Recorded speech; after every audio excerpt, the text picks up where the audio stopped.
American urban planners spend enormous political capital trying to legalize a building type that covers the residential core of every major city in Quebec. The duplex, the triplex, the small walk-up apartment with 2 to 6 units on a narrow lot. They call it the missing middle, the 2 to 6 unit walk-up that post-war zoning made illegal in most American neighborhoods and that advocates are now fighting to restore through state-level preemption bills, zoning reform commissions, and years of grinding municipal politics. In Quebec, that housing type never disappeared. It is just called a plex, and it is as normal as a detached house, as common as a corner store, and as visible from any street in Montreal or Quebec City or Sherbrooke as the external staircases that are its most recognizable feature.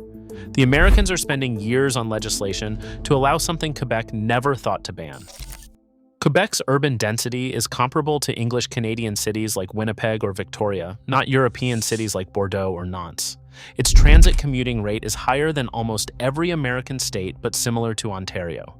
The European comparison is a shortcut that obscures what is actually interesting. What makes Quebec genuinely different from American cities is not European heritage. It is the absence of the specific American policy decisions that destroyed the missing middle everywhere else and left a generation of planners trying to rebuild it from scratch. Let's start with the building, because the building explains everything else. The Plex is a walk-up apartment of 2 to 3 floors with 2 to 6 units, most built around streetcar lines between the 1880s and 1930s. The external staircases are not decorative, they are functional. Putting the staircase outside the building envelope means more of the interior can be used for living space.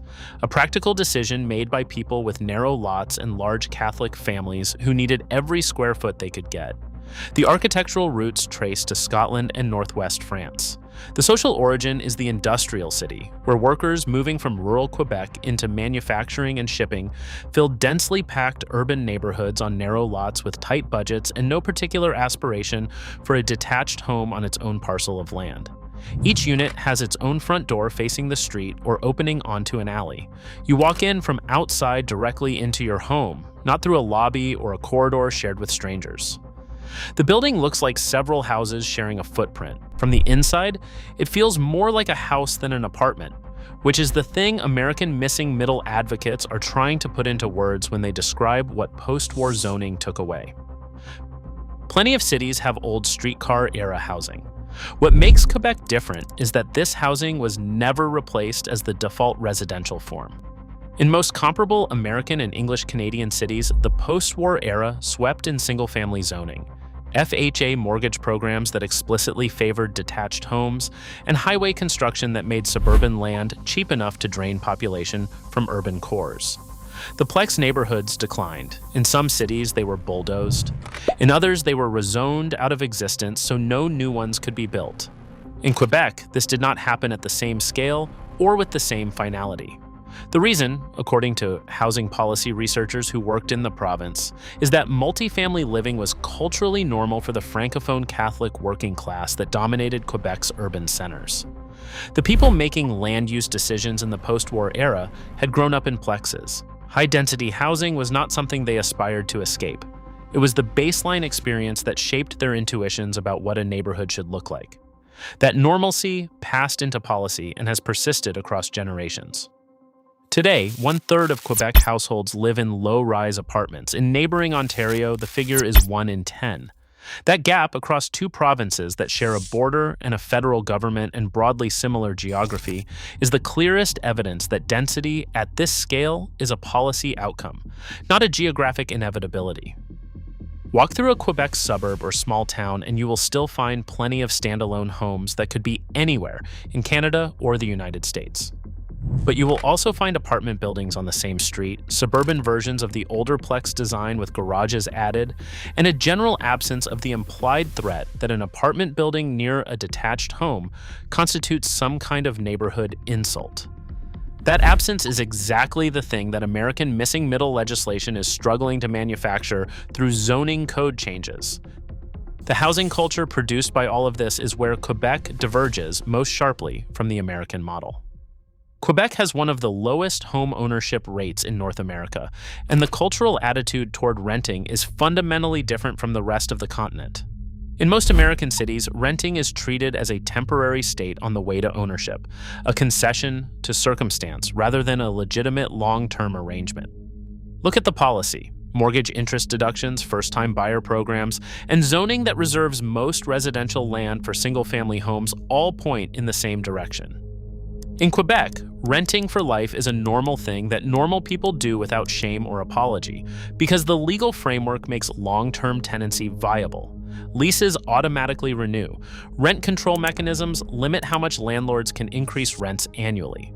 Almost everyone in Quebec knows a long-term tenant planning their life around rental housing because it is relatively safe to do so. The more people who do it, the more normal it becomes. The more normal it becomes, the less political pressure there is to funnel every available housing subsidy toward ownership the way most American states do. One detail that captures the rental culture better than any statistic: almost all Quebec leases start and end on July 1st, producing a province-wide moving day with no equivalent anywhere else in North America. The date was not chosen to spite Canada Day, which also falls on July 1st, though that theory persists in Quebec popular culture and has a certain charm regardless of whether it is true. It emerged from convention and has been self-reinforcing for decades. Once enough leases converge on one date, every landlord and tenant has an incentive to align with that date, because the alternative is advertising a vacancy that becomes available in February when nobody is looking. The whole province moves simultaneously. Tens of thousands of trucks and borrowed vehicles circulate through every city at once. It is spectacular chaos, and it is one of those things that can only exist in a society that has normalized renting long enough for a coordination convention to take root and become cultural. Average Montreal rents rose 5.9% in 2025, nearly 10% over 2 years, the highest increase in 30 years. Plex prices are approaching $685,000 at median in 2026.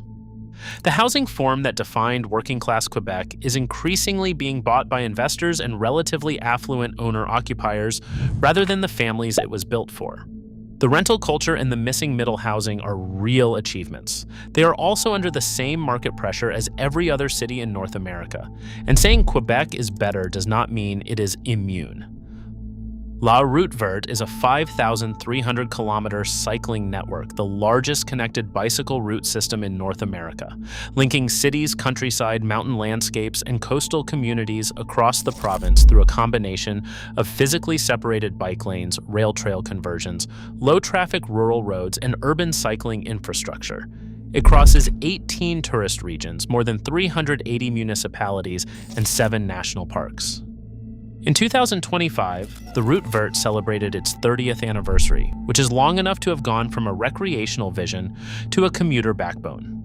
Early routes that were designed for weekend touring now see thousands of daily cyclists. The organization behind it is equally instructive. Vélo Québec, the nonprofit that conceived and built the Route Verte, operates with more than 80 permanent staff, which by its own account makes it larger than the German National Cycling Advocacy Organization. It is funded substantially through provincial government grants rather than private donations or university affiliations. The Quebec government funds bicycle education programs for schoolchildren through Vélo Québec, which simultaneously sustains the advocacy organization that maintains and promotes the infrastructure those children will use as adults. This reflects a broader Quebec tradition rooted in the quiet revolution of the 1960s. Organizations doing social improvement work are legitimate parts of the economy, worth sustained public investment rather than left to survive on donor interest and volunteer energy. In English Canada, comparable cycling advocacy organizations are mostly privately funded or affiliated with universities. Their funding is contingent on donor interest and political cycles, staff turnover. Campaigns lose momentum. Vélo Québec has the kind of organizational permanence that comes from knowing the funding will still be there next year, and that permanence is the reason Quebec has the network it has, while most comparable North American jurisdictions have a collection of disconnected urban bike lanes and unfunded aspirational plans. American urban planners are currently attempting to rebuild through legislation and years of political effort what Quebec never dismantled, often against the opposition of the same homeowner coalitions that prevented the building type known as missing middle housing in the first place. The missing middle housing bills moving through state legislatures in Texas, California, Oregon, and Montana are trying to legalize the building type that Quebec never banned. The cycling advocacy organizations that have spent decades trying to build transit-oriented infrastructure in American cities are working in a policy environment that Vélo Quebec never faced, because the provincial funding that made Vélo Quebec institutionally resilient does not have an American equivalent at scale. The rental culture that makes Quebec's housing market function differently from most American metros is the product of tenant protections that most American states have either never enacted or have actively preempted, often due to landlord lobbying. None of this is European. The plex is a North American industrial city building type that survived in Quebec because the cultural and policy conditions that destroyed it elsewhere were weaker here. The Route Verde is not Eurovelo with maple leaves, but it is what you get when a provincial government funds cycling infrastructure consistently for 30 years.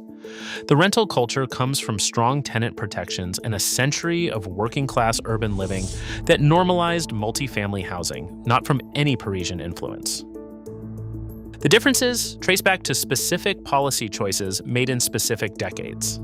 In the 1960s, Quebec built a welfare state that funded civil society differently from the rest of North America. In the 1980s and 1990s, Vélo Quebec developed a provincial cycling vision that the government eventually adopted and funded. In the post-war era, Quebec's working-class francophone culture never treated multifamily housing as a problem to be solved through suburban development. They were individual policy choices that compounded over decades into a built environment that American cities are now spending enormous political capital trying to recreate. The plex was never illegal in Quebec. The Route Verte took 30 years to build. The tenant protections required sustained political will to pass and more to sustain. Quebec is better at these specific things because it made specific decisions at specific moments, not because of any cultural or geographic luck. American cities making different decisions now can still produce different outcomes. The question is whether they will, and whether 30 years from now those decisions will look more like the ones Quebec made in the 1990s when Vélo Quebec was developing a provincial cycling vision that the government would fund into the longest bike network in North America, or the ones American zoning boards made in the 1950s when they were writing the rules that left a generation of planners trying to rebuild what never should have been dismantled.